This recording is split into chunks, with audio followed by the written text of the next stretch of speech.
Welcome everyone. We got a garage day going on. We're going to do a multi-part segment on reducing the weight of the JKU, the one we call rubiton. So here's the stats. Today our JKU weight, 6,200 pounds when we're set up to leave the house to rock crawl, to do some overlanding, all that. That includes no driver, but it did include the rooftop tent, the roof rack, and empty Jiffy cans, but basically leaving the door at 6,200 plus passengers.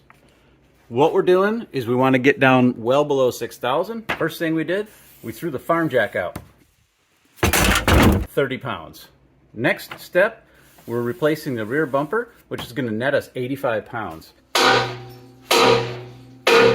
We're taking this Ace bumper, which is 125 pounds, gorgeous bumper, and we're replacing it with a new JCR frame chop bumper.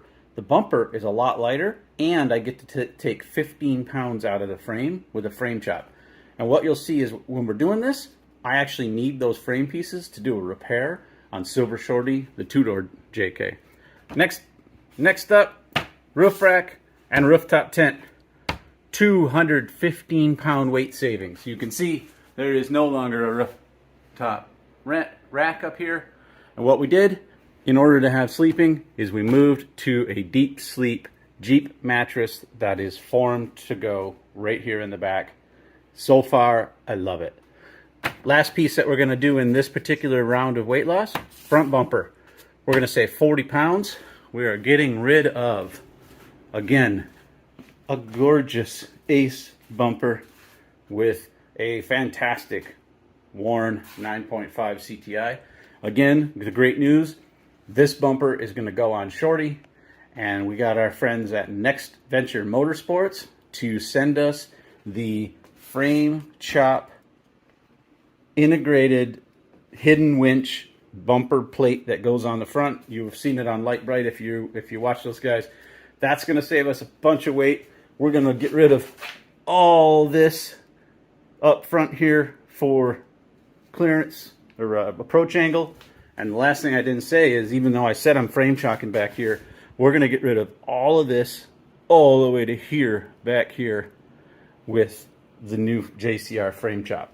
Anyway, this is the goal. So we got 6,200 minus 370 puts us down 5830, which is awesome. There's a few more things we can play.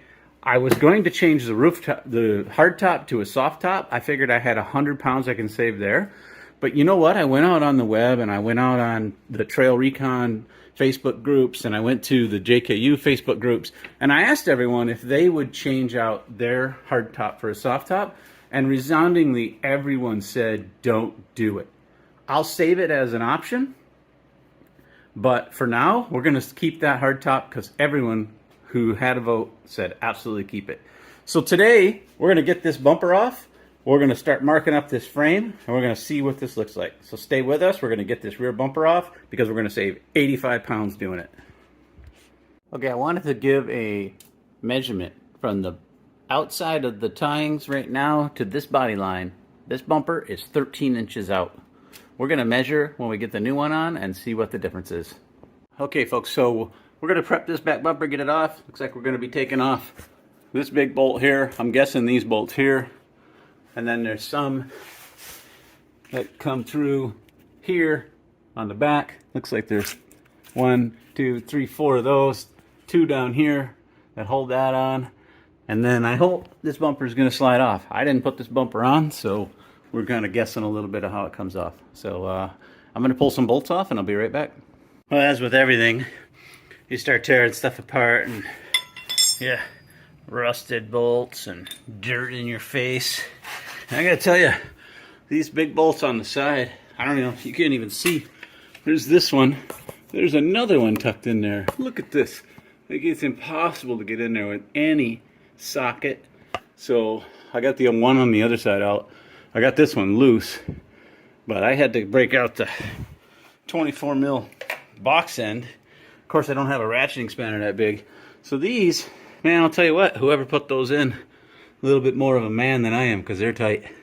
Anyway, I'm going to keep working on these, get these out. I think I got 3 bolts left. So I got 1, 2, 3, 4, 5, 6, 7, 8, 9, 10, 11, 12, 13, 14 bolts total to get this rear bumper off. This bumper is a beast. Well, I have every bolt out but the last one. The one that's tucked way up in here. And I don't know, I didn't know it when I got out here today, but it is leg day in the garage. So not only did I get a good arm workout with the other 13 bolts, but now I'm getting a really good leg workout as well. Man, this baby is really tight.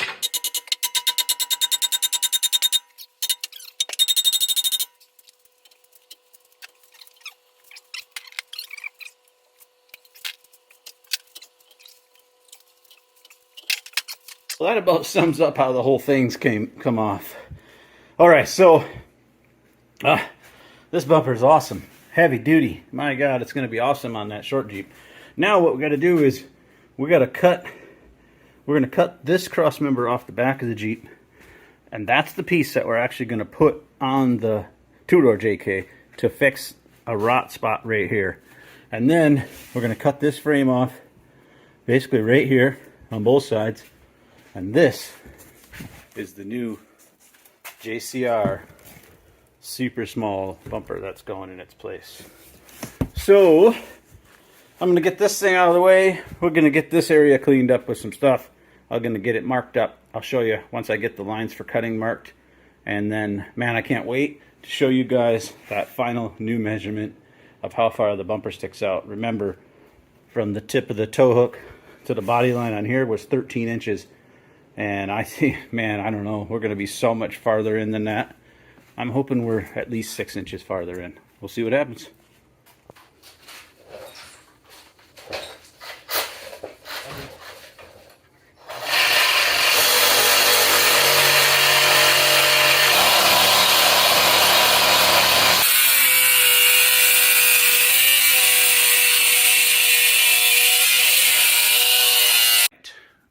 We are making progress on the new bumper. Got this thing all sprayed. Got the frame finished up.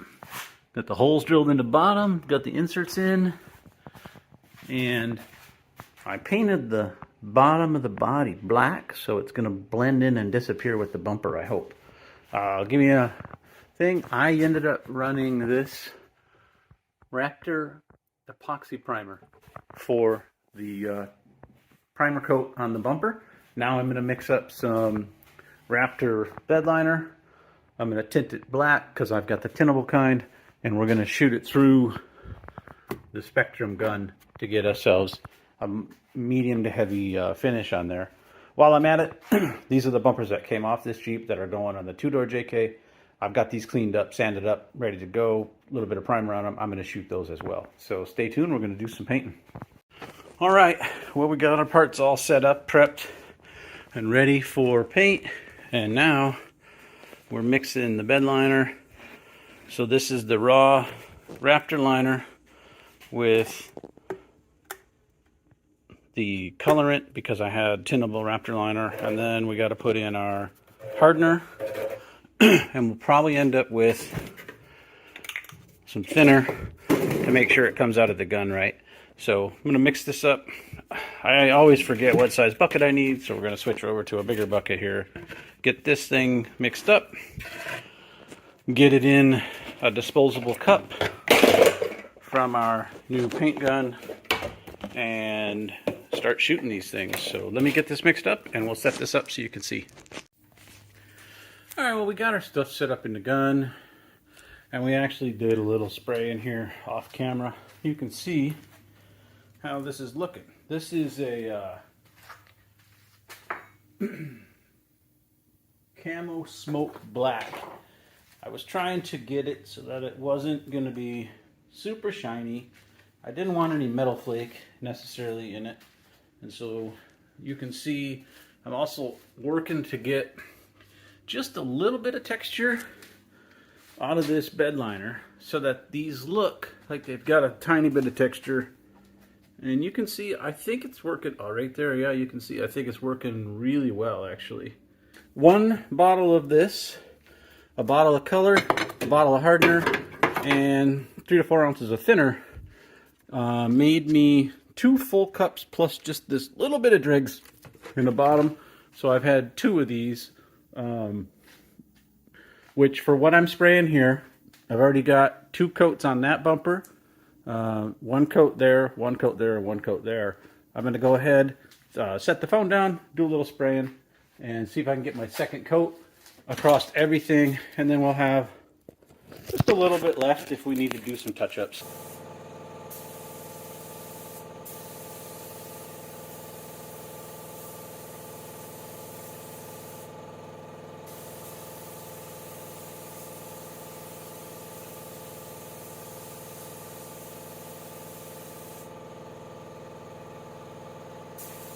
All right, well, we're finished up.